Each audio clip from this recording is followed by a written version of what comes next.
मैं एक सेवानिवृत्त एसोसिएट प्रोफेसर हूँ। मैं कई जगह देखता हूँ कि मंदिरों में जो पुजारी हैं उनका ये ध्यान भक्ति में नहीं लग रहा। वे जब आरती करते हैं या कोई अनुष्ठान करते हैं तो इधर जो देखते हैं आरती के समय बाहर की तरफ देखते हैं, तो ये भक्ति उनके बस की नहीं है। हम गृहस्थी होते हुए ध्यान लगा लेते हैं। ध्यान की विद्या है, ध्यान लगाना इतना आसान नहीं है।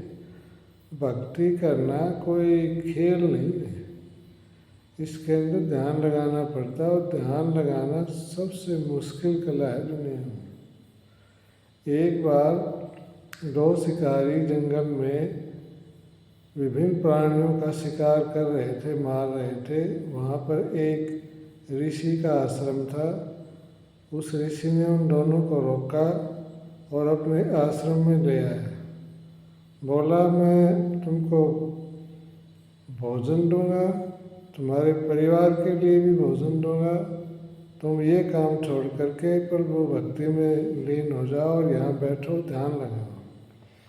जब उन्होंने ध्यान लगाया तो ध्यान भटक रहा था। एक दो दिन वो घुट गए और वापस भाग गए और बोले, हम तो ध्यान नहीं लगा सकते, हम तो जंगली जानवर हैं, पशु हैं, निरीह प्राणी, उनको ही मार करके खाने में हमें मज़ा आता है। तो यही बात है, झूठी भक्ति, झूठा ध्यान, झूठी साधना से कुछ मिलने वाला नहीं है। सच्ची साधना और ध्यान लगाना एक बहुत ही कठिन और दुर्लभ कार्य है। ये निरंतर साधना से ही संभव हो सकता है।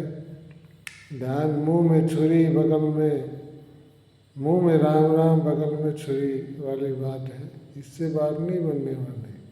सच्चा ज्ञान, सच्ची भक्ति करो, तभी देश का, समाज का, परिवार का कल्याण हो सकता है, धर्म का कल्याण हो सकता है, हम सन्मार्ग पर चल सकते हैं।